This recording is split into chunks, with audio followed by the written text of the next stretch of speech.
Bueno, la clase de hoy es sobre dinámica inmobiliaria en la ciudad de Rosario. Principalmente vamos a contar cómo es el comportamiento de la economía local, ¿sí? Y Rosario es una ciudad que ha tenido un comportamiento que muchos autores lo llaman procíclico. ¿Por qué? Porque en momentos de prosperidad, en momentos de auges económicos, es una de las ciudades que más se manifiesta en el país y que mayor desarrollo económico y de mercado inmobiliario tiene. De hecho, es una de las ciudades que más se construye por habitantes en relación a los metros cuadrados cuando fue todo el auge de la construcción en el 2003-2004. En cambio, cuando son momentos de recesión, de grandes crisis económicas, Rosario, por ejemplo, en el año 2001, fue la segunda ciudad con mayor desempleo después de la ciudad de Mar del Plata, ¿sí? Entonces es una ciudad procíclica, como que sube y baja muy fácilmente. El mercado inmobiliario particularmente es el sector que hace producir y circular la mercancía, que en este sentido van a ser las tierras, los terrenos, los lotes y los bienes urbanos, o sea, las propiedades que querramos transar en el mercado, ¿sí? Viviendas, departamentos, locales, galpones industriales, lo que nosotros queramos eh, generar una transacción. Es un fenómeno complejo porque intervienen diversos factores, tanto sean físicos como ambientales, económicos, políticos, sociales, factores que tienen que ver también con la salud, por ejemplo, hoy la pandemia, políticos una normativa, económicos una crisis económica, una elección de gobierno, cuestiones ambientales, una inundación, una sequía, demás son cuestiones que van a impactar en el mercado inmobiliario. Inciden en el funcionamiento en sí de este mercado y a la vez hay diferentes actores que están, digamos, implícitos en el mercado inmobiliario cada uno con sus distintos intereses y racionalidades, con lo cual es bastante complejo, ¿no? Llegar a una armonía. En Rosario ha tenido un comportamiento muy dinámico, en donde se ha operado con gran libertad y a la vez también se han sufrido distintas variaciones, tanto en la ciudad central como en la periferia. Si lo ordenamos de alguna manera al mercado inmobiliario en la ciudad de Rosario, sobre todo cómo fue con la evolución económica, la relación, vamos a tener distintos momentos, ¿no? A partir del 2001, que fue cuando se reactivó el mercado. Primero, bueno, recordemos el 2001, que fue todo el año de la crisis económica, la caída de un gobierno nacional, en donde se cerraron las industrias, los comercios, el quiebre de los bancos, los saqueos de los supermercados, la falta de disposición de ahorros, lo que se llamaba el famoso corralito financiero, el aumento del desempleo, las emigraciones hacia afuera del país, las colas en las embajadas y el incremento de la pobreza. Luego en el 2003 se comienza lentamente a reactivar la economía y esto fue motivado por la renta que generó el campo, fue un buen periodo para el campo y como había una gran desconfianza en el sistema financiero, producto de esta falta de disposición de los ahorros, además la moneda estaba devaluada y las tasas de interés de los bancos eran muy bajas, se determinaba que estas rentas extraordinarias que venían del campo principalmente, esta inversión de estos beneficios en la construcción, ¿sí? Entonces, el ladrillo pasó a ser como un activo financiero. Todo esto tuvo un gran crecimiento hasta el 2008. Luego, en el 2008, hubo un intento de sancionar una resolución para la retención de exportaciones de granos y también hubo una gran crisis mundial que tenía que ver con el quiebre de los bancos en Estados Unidos, también en España hubo otra crisis financiera, que de alguna manera desaceleró el mercado en Argentina y en Rosario, ¿sí? Sin embargo, la crisis internacional no impactó en nuestro país y esta norma tampoco se aplicó, por lo cual luego continuó su ritmo creciente. Entre el año 2010 y 2011 empezó a notarse un gran aceleramiento de la inflación y aumento de los bienes inmuebles, lo cual marcaba una preocupación en general del sector, y también se determinó que las transacciones de compra y venta sean en pesos, se especificaron. Antes era muy extraño porque se hacían en dólares. En general, en todos los países del mundo se hace en la moneda local. Cuando uno compra una propiedad en Brasil se hacen reales, cuando la compra en Estados Unidos se hacen dólares. Acá es como que estábamos dolarizados. ¿Por qué pasaba eso? Justamente por la inflación que hay en nuestro país, ¿no? Pero bueno, de alguna manera se volvió a la especificación de las transacciones y se registró una nueva modalidad de comercialización. Recién en el año 2012 es cuando aparece una respuesta para los sectores medios. Si bien hubo un gran crecimiento del mercado inmobiliario, esto era para los sectores que no necesitaban financiamiento, ¿sí? En cambio, los sectores medios no tenían respuesta. En el 2012 aparece el crédito Procrear, con 6 líneas de créditos muy interesantes, y luego aparece Mi Tierra, Mi Casa, que era un programa que sigue existiendo, que es un programa que es para entregar terrenos urbanizados. Ambos programas son para los sectores medios y se pueden articular. De hecho, alguien puede adquirir un terreno con Mi Tierra, Mi Casa y podía después tener otro crédito con Procrear para construirla, ¿sí?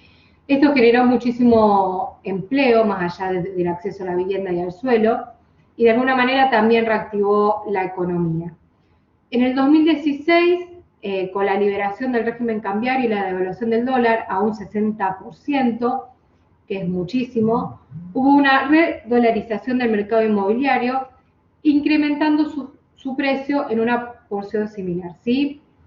Bueno, el Procrear de alguna manera es como que se redujo bastante las líneas de créditos y aparecen los créditos UVA, que eran otros créditos que se indexaban por la inflación y que tenía más que ver, si bien tiene distintas líneas, donde más apuntaba era a la compra de viviendas terminadas, ¿sí? Desde septiembre del 2018, gran devaluación de la moneda, hubo una gran devaluación de la moneda y crisis económica. También hubo una inviabilidad de pago de créditos UVA, una desaceleración del mercado inmobiliario. Bueno, ¿cómo fue la actividad en la industria de la construcción?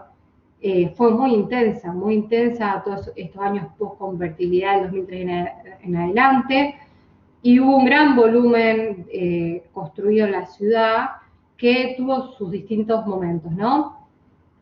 Como decíamos, en el 2001-2002 hubo un gran descenso justamente por esta crisis, pero se empieza a reactivar y a crecer desmesuradamente hasta el 2007, donde alcanza el punto más alto, casi cuadriplicándose las superficies construidas. En el 2008 vuelve a descender hasta el 2010, no tan abruptamente, pero se empieza a notar que se empieza a desacelerar este crecimiento de la industria de la construcción. Los permisos de la construcción no siempre coinciden con las superficies, con las cantidades de trámites presentados, es decir, que en algunos años se exhiben pocos permisos, pero con grandes volúmenes de edilicios y viceversa. Acá es una tabla que yo realicé, que es un relevamiento de los permisos de edificación en cuanto a si son obra nueva o ampliación, y la cantidad de permisos y superficies entre el año 2001 y 2010, que bueno, justamente uno no tiene que prestar atención a la cantidad de permisos, sino a las superficies, y van a ver que el valor más alto se encuentra en el 2008, ¿sí? En sí, cuando analizamos la relación entre la oferta y la demanda, la oferta fue muy abundante, primero porque el sector estaba estancado, de hecho uno compraba propiedades en el año 2001-2002 a $10.000, $12.000, eran precios irrisorios, y luego también siguió habiendo mucha oferta porque como se elegía como resguardo de capital y como inversión, la construcción, se construyeron muchísimos edificios y había una gran diversidad de departamentos, sobre todo para la compra. En relación a la demanda, al principio no había demanda por la crisis económica, luego empezó a crecer a partir de la reactivación del sector, dado justamente lo que mencioné anteriormente, de que se elegía como lugar de vivienda, pero también de inversión y de resguardo de capital. Y acá hay una diferencia entre lo que es inversión y lo que es resguardo del capital, ¿sí? Inversión es cuando una persona tiene la intención de que esa propiedad se vuelva a vender o se alquile principalmente, ¿sí? Le quiere dar un uso. En cambio, el resguardo de capital, hay bastantes situaciones que ni siquiera el propietario está interesado en alquilarlo, simplemente quiere resguardar el capital, ¿sí? En vez de tenerlo en un banco, prefiere tenerlo en ladrillo, en una propiedad. Entonces, también pasa en Rosario y en muchas grandes ciudades, que hay una gran cantidad, sobre todo, de departamentos desocupados, vacíos, ¿sí? De hecho, en Puerto Norte hay bastantes unidades desocupadas, porque quizás las personas no tienen esa necesidad de alquilarlo, y bueno, simplemente es la intención del resguardo de sus ahorros, y bueno, y quedan desocupados. Entonces, bueno, acá hay una imagen de la relación entre la oferta y la demanda, que son básicamente las escrituras, tiene que ver con las operaciones de compra-venta, que van a ver que siempre ascienden posteriormente a la activación del mercado inmobiliario, porque justamente la realización de un edificio lleva de 2 a 3 años y esto se mueve en relación a las grandes superficies, pero van a ir viendo cómo va ascendiendo y luego a partir de 2008 empieza a bajar la curva. Ahora, cuando analizamos qué tipos de mercados fueron los protagonistas o cómo se relacionaron en su comercialización, podemos ver que las nuevas demandas por los cambios económicos y sociales generaron modificaciones en algunos mercados y la incorporación de otros, ¿sí? La comercialización fue variada. En lo que tiene que ver con la compra-venta de departamentos fue altísima, sobre todo los pequeños departamentos. Las casas tienen otro ritmo porque dependen de cada barrio y de cada tipo de unidad. Y las transacciones de los galpones o locales comerciales tienen características propias. De hecho, hay hasta inmobiliarias que se dedican simplemente a la comercialización de estos rubros, ¿no? A la vez no funciona aisladamente, sino que se articulan entre sí, tanto en relación a los agentes que actúan en ellos, como a los productos, habiendo en muchos casos en un mismo predio distintas actividades. Es decir, que puede haber un edificio de viviendas con locales comerciales en la planta baja, o un edificio con viviendas y oficinas, o locales comerciales con oficinas. O sea, estos rubros se pueden mezclar. En relación al mercado residencial, como les decía, los primeros años del 2003-2012 estuvo orientado a los sectores de ingresos altos y medios altos, los que no necesitaban financiamiento. Se construyó hacia las afueras, con urbanizaciones cerradas, ubicadas generalmente en el sector del noroeste y oeste, de la periferia y área metropolitana, ¿sí? Funicity, San Eduardo, todo lo que es el parque habitacional Ludueña y demás. Bueno, hay muchísimos emprendimientos hacia las afueras. Hacia el centro de la ciudad se hicieron edificios y torres de alta gama, principalmente entre los bulevares y sobre el río. Bueno, Puerto Norte es el mayor emprendimiento en lo que tiene que ver con torres de alta gama, ¿sí? Es una nueva centralidad en la ciudad. En relación al mercado comercial, bueno, nuestra ciudad tiene una fuerte identidad comercial a través de su centro tradicional, sigue siendo un centro importante, pero, sin embargo, empiezan a aparecer nuevos centros en los distintos barrios, en Echesortu, calle Mendoza, en Alberdi, avenida Alberdi, en zona sur, calle San Martín, entre otros, en donde se desarrollan actividades comerciales, y también empiezan a aparecer los shopping, los grandes centros comerciales, donde está el Shopping Alto Rosario, el Portal y el Fisherton Plaza, que son hechos significativos de la ciudad. En relación al mercado industrial, ha existido demanda de espacios industriales debido a la reactivación importante de la actividad. Y a la vez, algunos predios quedaron obsoletos que estaban en áreas más intermedias o centrales de la ciudad. Por eso, en el 2008, se crea el PRODESI, que es el Programa de Desarrollo de Suelo Industrial de Rosario, que en sí lo que intenta hacer es reordenar y crear suelo industrial de servicio, previendo políticas de consolidación y de traslado hacia la periferia. O sea, consolidan las zonas donde es compatible con otros usos y que son zonas más periféricas o que ya hay, digamos, actividades industriales, y traslada cuando ya no es compatible, por ejemplo, con usos residenciales y están en zonas más céntricas. En sí hay 3 plataformas industriales, la complementaria al mercado de Fischerton, Uriburu Oeste, que Uriburu Oeste es el Parque Industrial Rosario, ¿sí? Que está Uriburu al fondo, y el corredor industrial Oviedo Lago, ¿sí? Acá los precios de los establecimientos industriales han sido relativamente bajos, pero con grandes márgenes de rentabilidad. En relación a los precios de la tierra, tenemos principales variables que impactan en la formación de precios, ¿sí? Tenemos los factores generales de la economía, por ejemplo, una crisis económica, el corralito, bueno, distintas cuestiones que tienen que ver con la economía que van a afectar a la posibilidad o no de acceder a una vivienda. Salario medio y disponibilidad de financiamiento. Bueno, si el salario de la persona no se actualiza en relación, por ejemplo, en nuestro país a la inflación, es muy difícil poder acceder a un crédito.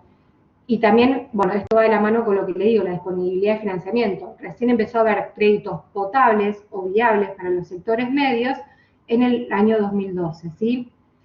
La localización y la accesibilidad. ¿Qué nos quiere decir eso? Que un terreno, una vivienda en el centro, va a ser más caro que en un barrio periférico. Y no es lo mismo una propiedad o un terreno sobre una avenida importante que sobre una calle secundaria o sobre una calle de tierra. O sea, su accesibilidad también va a incidir en los precios de la tierra. Otro factor que incide en los precios de la tierra tiene que ver con la normativa de uso. ¿Qué es la normativa de uso? Tiene que ver con la renta potencial. Son los indicadores urbanísticos. Es lo que la normativa te permite construir, ¿sí?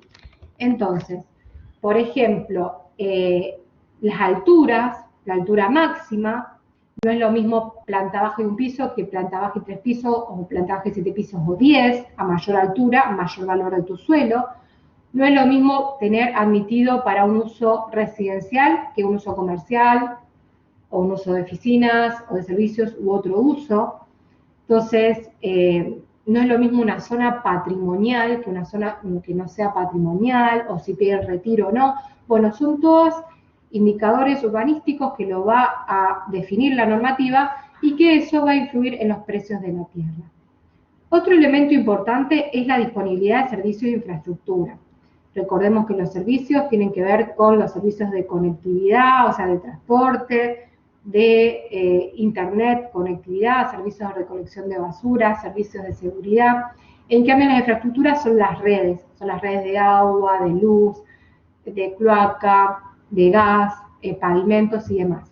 Entonces, cuando uno dispone de servicios e infraestructuras, su vivienda, su terreno va a valer más. Ahora, cuando no dispone, que pareciera mentira, pero sigue sucediendo que hay barrios de la ciudad que todavía no tienen gas natural, que no tienen cloaca, que no tienen servicio de transporte en sus cercanías. Entonces, bueno, eso va a hacer que se reduzca su valor. Otro elemento importante es la cercanía de algún elemento positivo o negativo, ¿sí?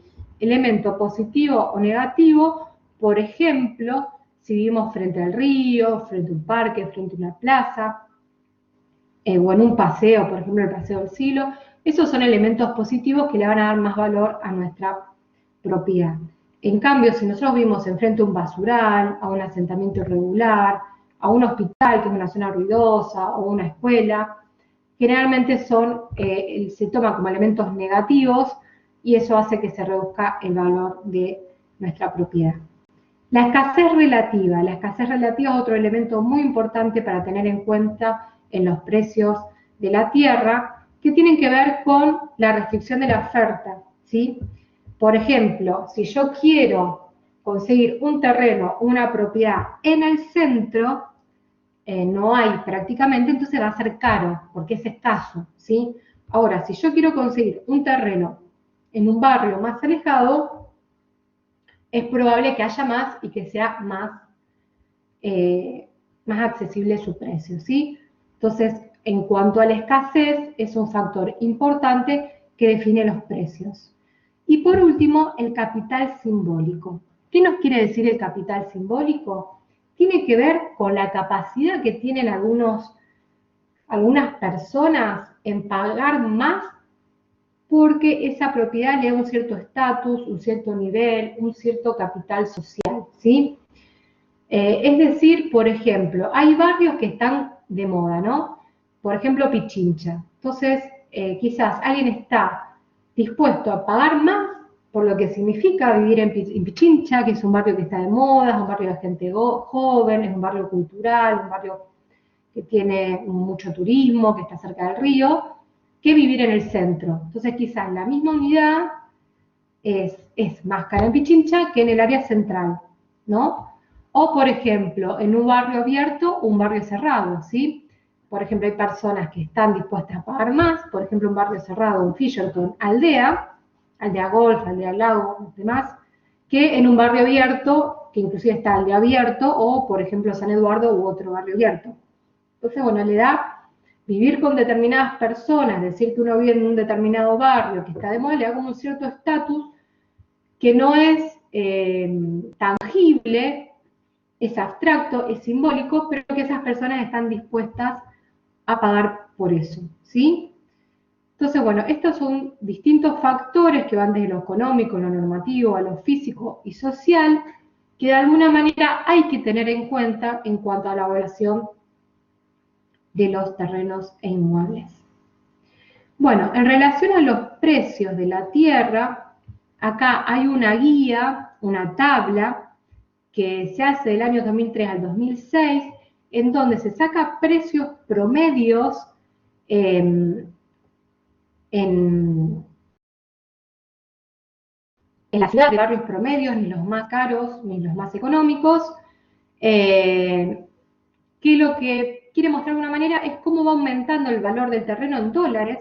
A pesar de que el dólar va aumentando, el terreno también va aumentando el valor en dólares, ¿no?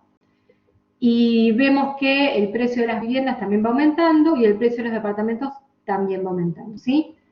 Esto se sacó de clasificados de inmobiliarias, del clasificado del diario La Capital y también de unas guías que hace la Cámara Inmobiliaria, que le hizo algunos años, sobre terrenos tipos, ¿sí? Terrenos tipos que son generalmente de 8,66 de ancho por 25 metros de profundidad, ¿sí?